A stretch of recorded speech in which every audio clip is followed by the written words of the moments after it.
Imagine being Hermann Göring, one of the most powerful men in Nazi Germany, standing in a conference room in 1940. You're looking at reports of American industrial plans, 50,000 planes per year. You laugh, genuinely laugh, because to you, it's impossible. It's fantasy. It's the desperate dream of a dying nation grasping at straws. You tell Hitler it will never happen. The Americans are soft. Their workers are lazy. Their industrial base is fragmented and inefficient. You stake your reputation on this prediction. You're so confident that you actually make a joke about it, a joke that will haunt you for the rest of your life. But what you don't realize is that you're about to witness something the world has never seen before. Something that will prove you catastrophically, devastatingly wrong. In 1940, America wasn't at war yet. Most Americans wanted nothing to do with the conflict raging in Europe. But behind closed doors, President Roosevelt was terrified. He watched Hitler's blitzkrieg consume nation after nation. Poland fell in weeks. France fell in months. Britain stood alone, barely holding on.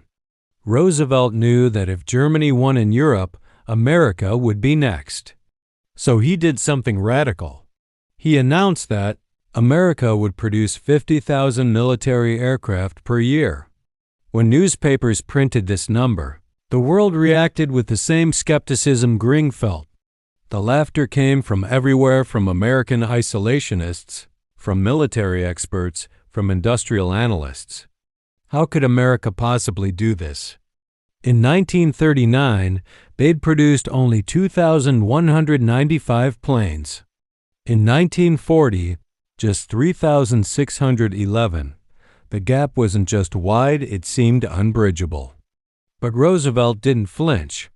He knew something others didn't. Across America, something extraordinary began to happen. Detroit, the heart of American car manufacturing, transformed overnight. Henry Ford's assembly line techniques, perfected over decades of making automobiles, were repurposed for a new mission. Factories that had built Fords and Chryslers would soon build B-24 Liberators and P-47 Thunderbolts.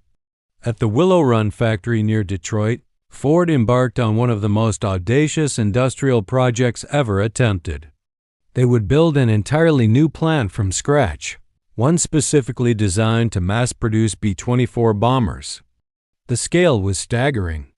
The factory would eventually cover an area the size of 72 football fields.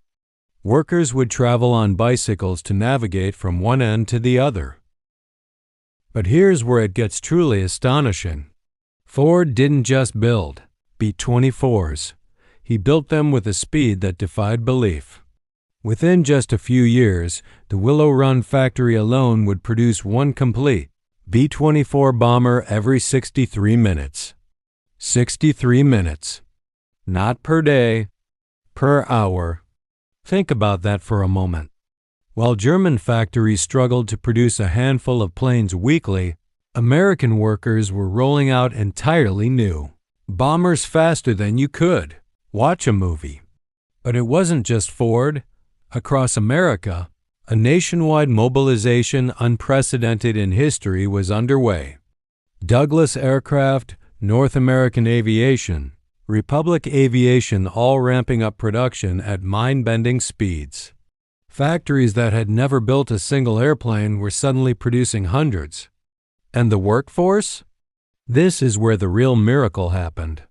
As millions of men left factories and farms to join the military, America faced a crisis. Who would build these planes? The answer came from an unexpected place: women. Over 310,000 women entered the defense industry during the war. They were called Rosie the Riveters, a reference to the cultural icon who became the face of female industrial workers. They riveted fuselages. They assembled engines. They calibrated weapon systems. They did work that was considered impossible for women just months before. These women, many of whom had never worked outside their homes, became the backbone of American aircraft production. They worked long hours in dangerous conditions, earning a fraction of what men made for the same work. Yet they showed up day after day, building planes like their lives depended on it. Because in a real way, they did. By 1941, the numbers began shifting. Production climbed. 1942 saw nearly 48,000 planes built. 1943 saw 85,000. And in 1944, the year that mattered most, America produced 96,270 aircraft. Not 50,000, nearly double that number. In Nazi Germany, officials read these reports with growing horror. First, they thought there was a mistake. There couldn't be a mistake. Then they thought it was propaganda.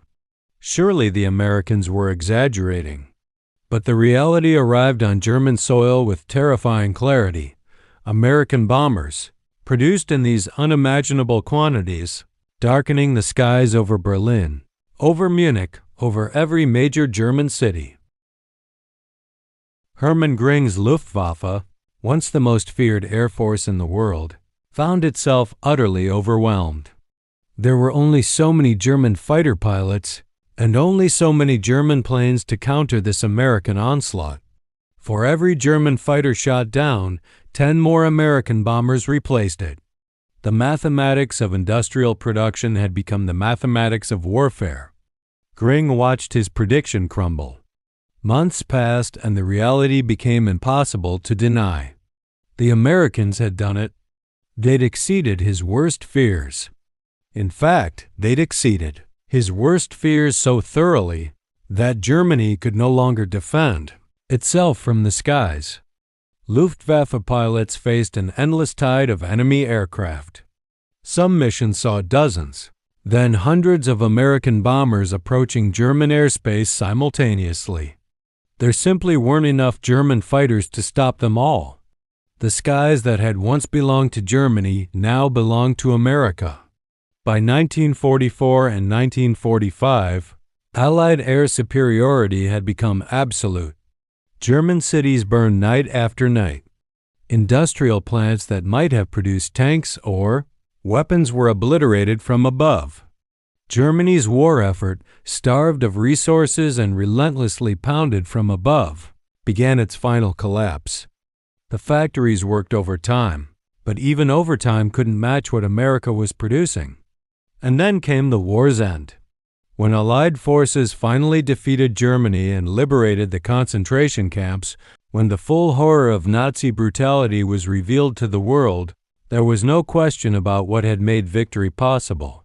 It wasn't just soldiers or generals or strategy, though all of those mattered. It was the American workers who had produced the weapons of freedom. It was those factory workers in Detroit and Los Angeles and Connecticut who had answered Roosevelt's call and made the impossible real. But where was Hermann Göring in those final days? Captured by American forces, awaiting trial at Nuremberg, he was confronted with reports and statistics, the very numbers he had once mocked. 96,000 planes in 1944 alone. Over 324,000 aircraft produced throughout the war. He was asked about his famous boast, about how he'd laughed at Roosevelt's prediction. Göring couldn't deny it. He couldn't explain it away. In his final moments before his execution, Göring was forced to confront the magnitude of his miscalculation. His arrogance had blinded him to something fundamental about America, its capacity to adapt, to innovate, to mobilize its entire population toward a single goal. He had underestimated not just American industry, but the American spirit itself. The story of how 50,000 planes became 96,000 and beyond is ultimately a story about what happens when a free people are given a mission and the tools to accomplish it. It's about women stepping into roles they'd never been allowed to fill before. It's about assembly lines that revolutionized manufacturing forever. It's about a nation that transformed itself, seemingly overnight, from a peacetime economy into an unstoppable machine of production. And it's about how one, man's fatal miscalculation, his refusal to believe in what he was, seeing contributed to the downfall of an empire built on conquest and hatred. Göring laughed at Roosevelt's prediction. History had the last laugh.